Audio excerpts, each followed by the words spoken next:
سب سے پہلے ہم نے جس موضوع پر بات کرنی ہے انتہائی زیادہ افسوسناک ہے، تکلیف دہ ہے۔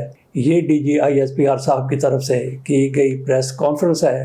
وہ جب بھی پریس کانفرنس کرتے ہیں لمبی پریس کانفرنسیں کرتے ہیں، لیکن مجھے لگتا ہے کہ یہ ان کی سب سے زیادہ جب سے وہ DGISPR بنے ہیں مختصر کانفرنس تھی۔ اس میں ان کی طرف سے جو کچھ کہا گیا انتہائی زیادہ افسوسناک ہے، انتہائی زیادہ دردناک ہے۔ کوئی بھی انسان جو یہ بات سنے گا، جو کچھ انہوں نے کہا، لرز کے رہ جاتا ہے، دل دہل جاتا ہے۔ ان کی طرف سے بتایا گیا کہ صرف 4 روز کے دوران بلوچستان میں دہشت گردوں کی طرف سے 3 کارروائیوں میں پاک فوج کے اور پولیس کے 42 سپوتوں کو شہید کیا گیا ہے اور بے دردی سے شہید کیا گیا ہے، جبکہ ہمارے سپوتوں کی طرف سے، ہمارے سیکیورٹی اہلکاروں کی طرف سے ان کا مقابلہ کرتے ہوئے، دہشت گردوں کا مقابلہ کرتے ہوئے 54 کو ہلاک کیا گیا ہے۔ DGISPR صاحب کی طرف سے احمد شریف چودھری صاحب کی طرف سے بتایا گیا کہ 4 اور 5 جولائی کی درمیانی شب کو دہشت گردی کا ایک واقعہ ہوا جس میں 4 سویلین شہید کر دیے گئے تھے، جہاں بحق ہو گئے تھے، اور انہوں نے مقابلہ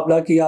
اس مقابلے میں انہوں نے دہشت گردوں کو بھی ہلاک کیا اور ان دہشت گردوں کی تعداد 4 بتائی جا رہی ہے۔ پھر ان کی طرف سے بتایا گیا اپنی پریس کانفرنس میں کہ 6 جولائی کو بڑی دہشت گردی ہوئی۔ اس میں کیا ہوا جو آپ کے سامنے ہم پچھلے ویلاگ میں تھوڑی سی تفصیل رکھ چکے ہیں، اس کی انہوں نے مزید تفصیل یہ بتائی کہ زیارت کی ایک چیک پوسٹ ہے جو وہاں پہ پانی لوگوں کو مہیا کیا جاتا ہے، وہ چیک پوسٹ کے ذریعے اس کی نگرانی کی جاتی ہے۔ زیارت کے لوگوں کو جو پانی فراہم کیا جاتا ہے اس کے لیے جو وہاں پہ سسٹم بنایا گیا ہے، اس کی نگرانی کے لیے وہاں پہ پولیس تعینات ہے۔ وہاں پہ دہشت گردوں کا ایک گروپ آتا ہے، ایک ہجوم آتا ہے، ان کا مقابلہ ان کے ساتھ ہوتا ہے جس میں کئی دہشت گرد مارے جاتے ہیں اور پولیس کے بھی 9 اہلکار شہید ہو جاتے ہیں۔ جیسا کہ آپ کو ہم نے پچھلے ویلاگ میں بتایا کہ ان میں 2 SHO صاحبان بھی شامل تھے۔ DGISPR کی طرف سے بتایا گیا کہ 18 نوجوانوں کو، 18 پولیس والوں کو یہ لوگ اپنے ساتھ یرغمال بنا کے لے گئے اور آج ان کو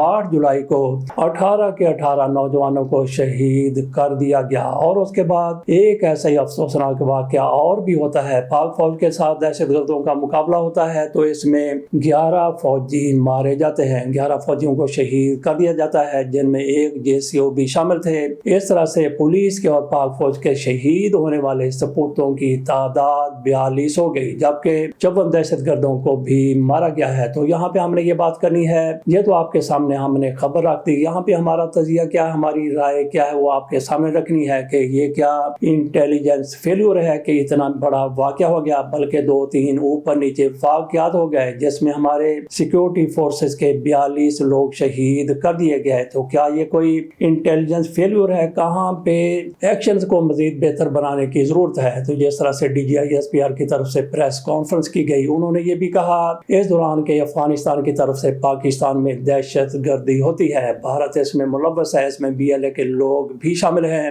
ان کی طرف سے باقاعدہ ان کو وارننگ دی گئی، انتباہ کیا گیا۔ اس سے یہی لگتا ہے کہ شاید کسی بڑی جنگ کی تیاری ہو رہی ہے اور یہ افغانستان کے ساتھ جنگ ہو سکتی ہے، کیونکہ وہاں ان کے دہشت گردوں کے ٹھکانے بنے ہوئے ہیں، تو پاکستان کی طرف سے ان ٹھکانوں پر حملہ کیا جا سکتا ہے جس طرح سے پہلے بھی حملے کیے گئے ہیں۔ DG صاحب کی طرف سے جس طرح سے مختصر سی پریس کانفرنس کی گئی ہے، اس سے آپ اندازہ کر سکتے ہیں کہ ہماری افواج کس طرح سے اس معاملے کو لیتی ہے اور کس طرح سے آئندہ کا لائحہ عمل اپنایا جائے گا۔ یہاں پہ ہماری تجویز یہ بھی ہے کہ جس طرح کے واقعات ہو رہے ہیں بلوچستان میں، خیبر پختونخوا میں، تو ہمارے وزیر اعظم صاحب ان کے ساتھ ساتھ فیلڈ مارشل صاحب باقی ساری مصروفیات اپنی ترک کر دیں، وہاں پہ دونوں جا کے بیٹھ جائیں اور خود نگرانی کریں دہشت گردوں کے خاتمے کے لیے۔ تو یقینی بات ہے کہ یہ دہشت گرد پروکسیز کا کام کر رہے ہیں افغانستان کے لیے یا پھر انڈیا کے لیے۔ ان کے خاتمے کا یہی ایک طریقہ ہے کہ ہماری فوج کی پوری توجہ، اس کا پورا فوکس ان دہشت گردوں کے